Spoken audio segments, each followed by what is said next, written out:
Good morning, you guys. It's Danica. I'm here in Orlando, and today I'm going to try to do what a lot of people consider to be impossible.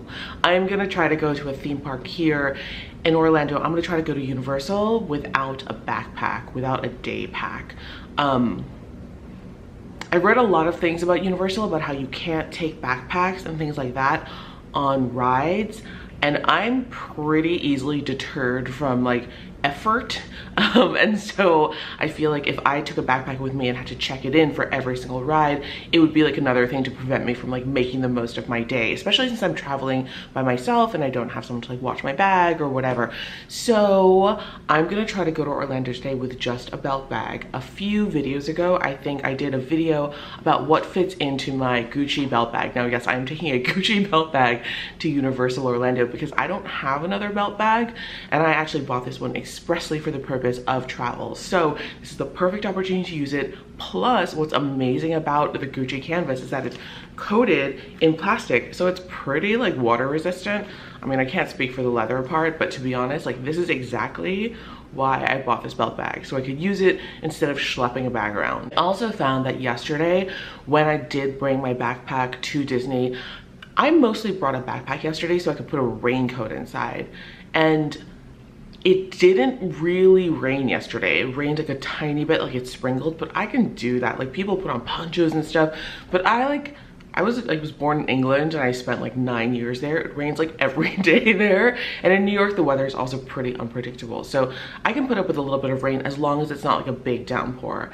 So I have not packed my raincoat today, but I have packed my belt bag, and I put Kleenex in there, my ID, and instead of bringing my bigger camera, which is not even a big camera, it's the G7X, which I'm filming on right now, I'm just gonna bring my phone. I have an iPhone X, so the photo quality and the video quality is pretty good. The only thing that's annoying about it is that the audio quality without a microphone is not great, but I'm willing to sacrifice that for space.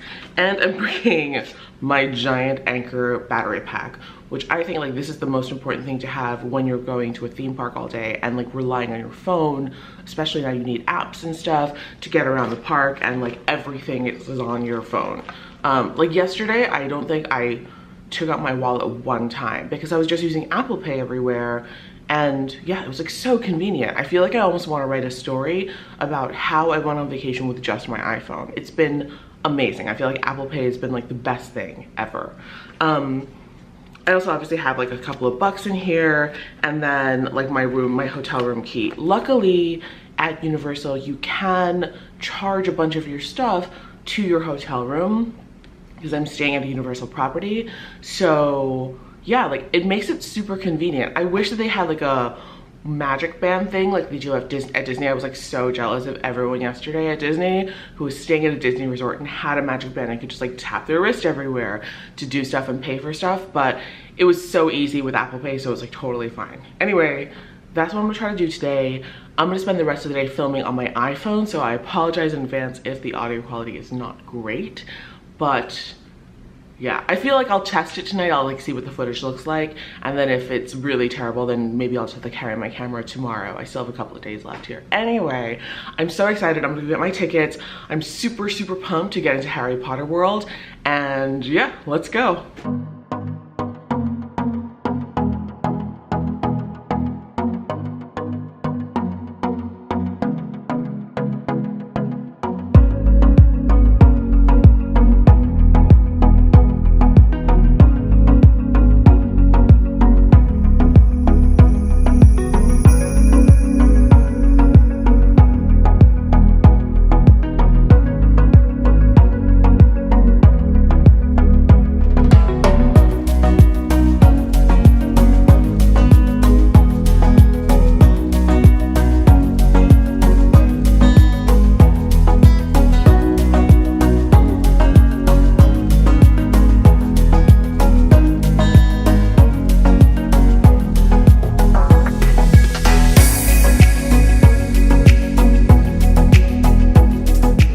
I went on the Gringotts ride. It was awesome. And now I'm online for Ollivander's wand show.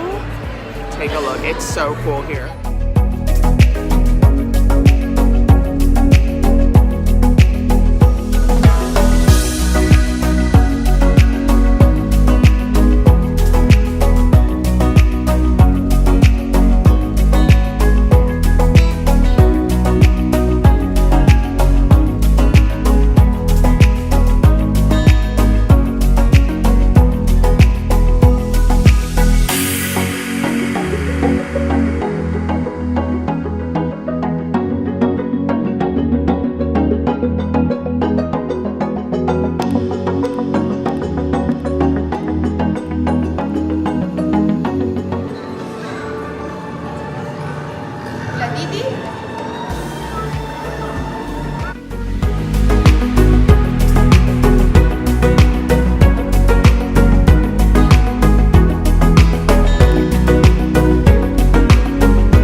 Wizarding World of Harry Potter was awesome, and now I'm gonna go to the thing that I'm super excited about, which is the Simpsons section. It's called, I think it's called Krusty Land, or is it the Simpsons section? I don't know, but it looks amazing. Check it out.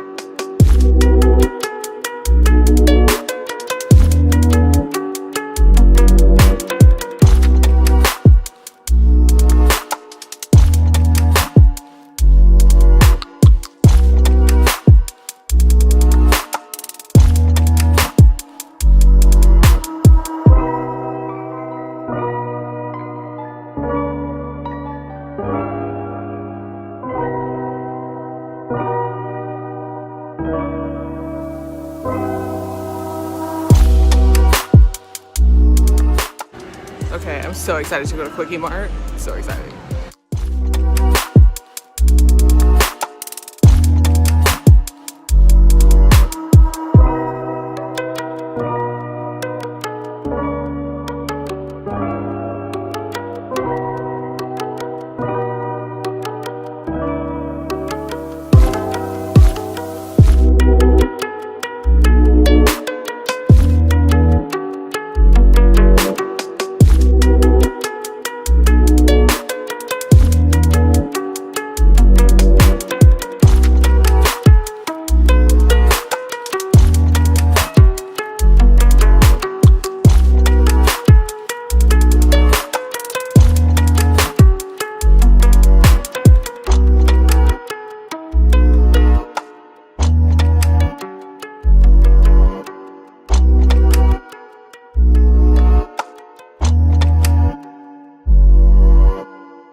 Kind of weird when the place you live is like a theme park attraction. In this case, New York.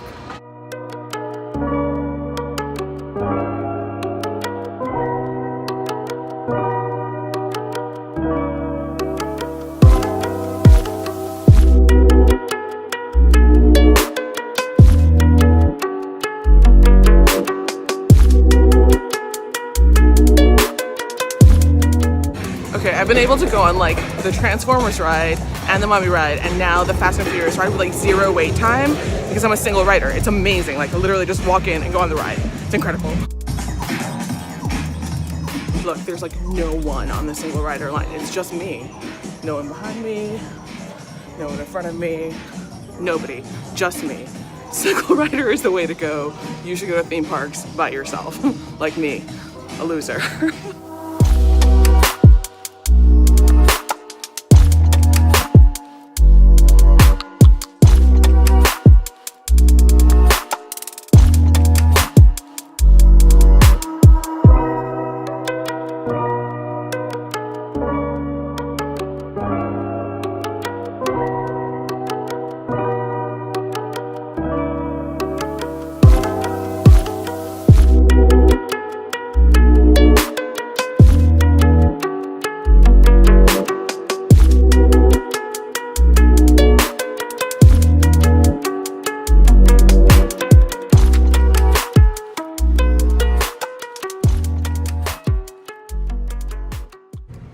Hello and welcome to another no makeup recap of my day at a theme park. Today I went to Universal. This is my key card, and yeah, what's really cool about staying at a Universal Orlando resort, which is what I'm staying in, is that you basically don't need to take that much stuff with you to Universal Studios and to Islands of Adventure and Volcano Bay. I'm not gonna go to the water park, but I think the water park is Volcano Bay. Anyway, you can just take your key card and you can charge everything to your key card, and then you can have it all delivered to your hotel. I have to go downstairs in a minute and get all the stuff that I bought that was delivered here. So I think I mostly just bought a bunch of like toys and stuff for my niece and nephew.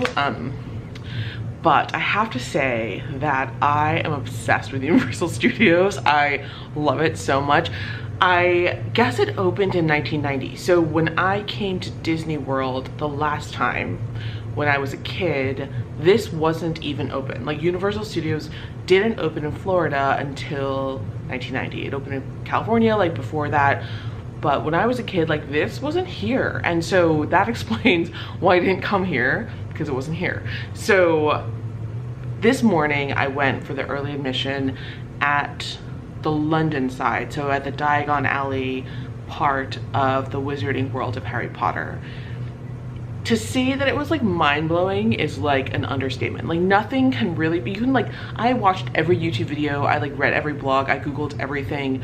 Nothing could prepare me for how amazingly meticulous the detail is, how wonderful it is, and what like a feeling of like happiness and magic it evokes. And well, duh, like magic because it's Harry Potter, but like nothing really prepared me for how wonderful it was. I was texting with my friend who is also obsessed with it, and Harry Potter and like Universal and Orlando and travel and London specifically in this case, and we were saying how what's so amazing about the Wizarding World of Harry Potter, especially the Diagon Alley part of it, is that it really does so like perfectly capture the feeling of magic in what we want to believe London is like. London is far from perfect. I lived there for a long time. I love it a lot. That city is so close to my heart because I made some of my best friends in London when I was there in grad school, and it was the first big city I ever went to when I was a little kid because I grew up in Oxford. But what Diagon Alley does is that it takes that idea of London and all the potential for magic and like beauty, and like it's what this like idealized version of London is in everyone's hearts and in everyone's minds, but taken to like the next level because it's magical. I also really love like walking around in the Wizarding World of Harry Potter because you saw these little kids, like kids from as little as like 3 years old, like running around wearing robes. It's like 90 degrees and humid outside, up until like kids who are like clearly like not even kids, like people in their 20s and stuff, and everyone is just so happy and so into it. And it was so touching and such a juxtaposition to yesterday, my feeling after coming out of It's a Small World, where I felt like everything was very dystopian because it just felt weird coming out of that ride at Disney World. But today I really felt a sense of this idea of finding community, and the idea that like every kid can go and read these stories, read these books, watch those movies, and then go to see this theme park and then feel like they have a sense of belonging. And I felt like that was really touching, like really like just, it made me feel really happy, and I really loved it. Universal Studios overall is incredible. Like after Harry Potter, I walked across to, there was like this body of water, and I walked across to where the Simpsons was. It's like Springfield, the home of the Simpsons. That is also unbelievable. Like there's Moe's Tavern, there's a Quickie Mart, there's a Krusty the Clown ride.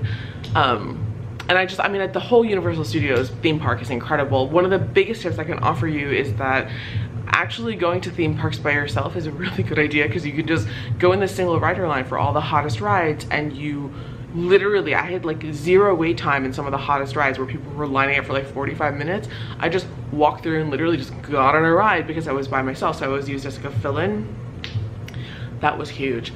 So I have 2 days left here in Orlando. I don't really know what the order of my thing is gonna be. Like I still have like 1 more day at a Disney World theme park, which I think I'm gonna do Epcot Center, because I love Epcot Center so much, and I've heard so many amazing things about it since, I mean, I haven't been there since the late 80s also, so it's very different. It's like 30 years ago that I went there.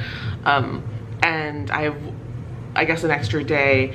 I didn't finish Universal's Islands of Adventure today. I was so tired. Like I did the Universal Studios pretty thoroughly, and then I took the Hogwarts Express over to Hogsmeade. So had the Wizarding World of Harry Potter is like 2 separate parts of Universal. So there's half of it is in Universal Studios and half of it is in Islands of Adventure. So I took the train over to Islands of Adventure, and then I did half of Islands of Adventure. So I did Harry Potter, I did the Dr. Seuss stuff, and then I was so exhausted. Like by that time I was like okay, like I'm all theme parked out. So I stopped halfway. I still have like half of it to do, and I really want to go see Jurassic World.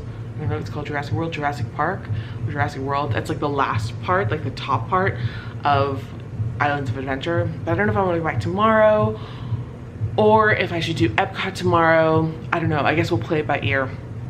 Right now, I'm gonna go downstairs in my hotel, maybe eat some dinner, grab my packages from wherever the packages of like the gift stuff that I bought got to get delivered. Yeah, that's my night. So exciting. One of the best things about getting up really early to go to a theme park at like 8 o'clock in the morning is that by 8 o'clock at night I'm exhausted, so I just go to sleep and then I can have an early morning. So it's like a very natural cycle. And yeah, there it is. That's my day. All right, I'll see you guys tomorrow. Thank you so much for watching. Please subscribe if you haven't already, and I hope you're having a great weekend.